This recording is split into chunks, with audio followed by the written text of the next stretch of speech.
Les enfants du Kivu enrôlés dans la guerre, faute d'éducation et de protection, sont devenus des enfants soldats. Depuis plus de 10 ans, la République démocratique du Congo représente le plus gros budget des casques bleus. Français récitation, Français récitation. L'époque, c'est moi l'époque conquérico. C'est moi l'époque conquérico. Objectif Brousse soutient ceux qui sont totalement abandonnés dans les secteurs les plus difficiles du Kivu pour une autonomie complète des populations locales. L'Afrique ne sera indépendante que quand elle gérera ses richesses, mais pour gérer ses richesses, il faut qu'il y ait une élite qui soit suffisamment bien éduquée pour refuser la corruption et pour gagner de l'argent pour son peuple. Je suis convaincu que si la jeunesse est bien formée, eh bien c'est là la clé du développement. Et si elle est mal formée, eh bien nous préparons nous-mêmes la catastrophe donc du pays. Et je crois que ce que nous récoltons aujourd'hui, c'est que quelque part, il y a eu un relâchement dans la formation. Et les statistiques que nous avons montrent que les églises aujourd'hui, toutes réunies, gèrent plus de 85% d'écoles dans la province du Nord Kivu. Les églises en général, Catholiques, protestantes, kimbanguistes, musulmanes, adventistes, les églises réunies gèrent plus de 85%.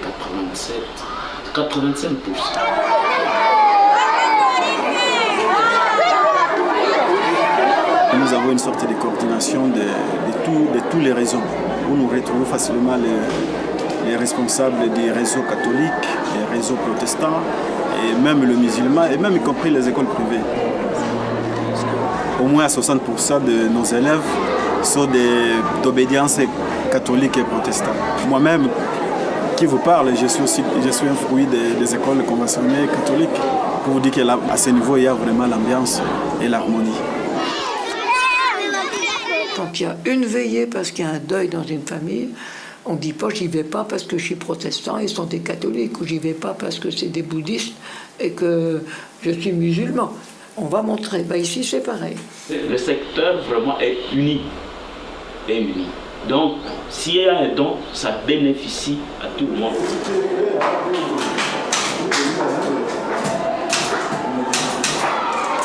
Il y a les problèmes liés à l'infrastructure, il y a les problèmes liés à l'encadrement pédagogique, il y a les problèmes liés, même les sociales même des parents de nos enfants. Il y a des écoles vraiment où même les parents payent en nature. Parce qu'ils n'ont pas d'argent, ils n'ont pas de francs, ils n'ont pas de dollars. Et ils payent une poule, qui paye un lapin, qui paye un régime de bananes. Et c'est vraiment dramatique. Et dans certains endroits, ils ne peuvent pas payer en nature, parce que nous, on est dans les écoles au plus proche des derniers gorilles de montagne, et ces mêmes gorilles détruisent les champs. En plus, ils sont dans des secteurs tout insécurisés, donc c'est vrai qu'on arrive à des situations très difficiles. Et je sais que c'est important parce que parfois c'est difficile pour ces élèves de comprendre qu'ils n'ont pas à manger parce que les gorilles de montagne ont détruit leur champ. Bon, en tout cas, il y a des situations graves dans les écoles en matière de livres, en matière de matériel didactique. Il y a des écoles qui souffrent, d'autres sont pillées avec des situations de guerre. Et on vole, on brûle même. Donc ça, la situation vraiment qui est dramatique dans certaines écoles, même celles de ville. Peut-être que je vous surprends en disant qu'il y a des enfants qui terminent le cycle du primaire sans avoir lu peut-être un imprimé. L'enseignant lui-même n'a que ses propres cahiers comme référence pour la matière.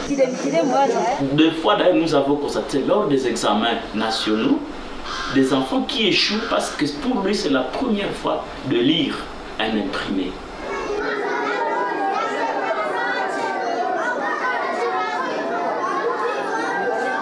On paie les frais scolaires des élèves les plus pauvres. Certains élèves, ils n'ont pas de papa, ils n'ont pas de maman. Ce sont des orphelins de garde de parc. D'autres, ce sont des pygmées, donc, qui étaient avant dans le parc national des Virunga, qui ont été chassés et qui maintenant sont sans terre. Et pour ouvrir ces écoles, on n'avait pas besoin de beaucoup.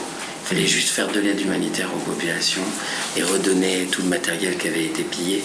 Et les professeurs ont fait ça bénévolement, et les mamans, et tout le monde s'est entraidé. Bonjour Papa Xavier et toute l'équipe qui vous fait compagnie. Papa, nous orphelins de l'épée Mikolo, nous vous remercions de nous avoir pris à charger aux études. Que Dieu vous bénisse.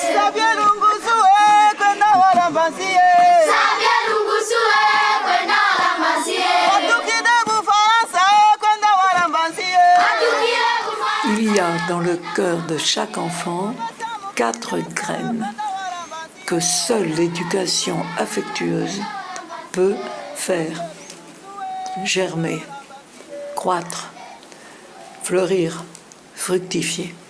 Il s'agit des graines de bonté, de savoir, de beauté et d'infini. Alors, ça, si c'est pas le...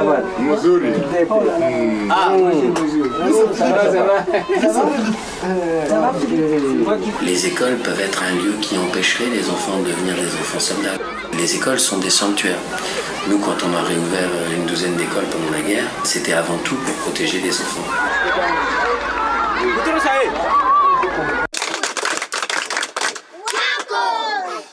Qu'est-ce que ça veut dire, Wako? Donc, il vous jette de fleurs. Ah, oui.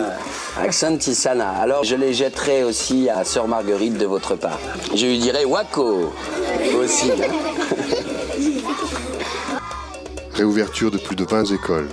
Une collaboration avec plus de 30 écoles. En 2005, Objectif Brousse scolarisait 30 enfants. Aujourd'hui, 2400 enfants.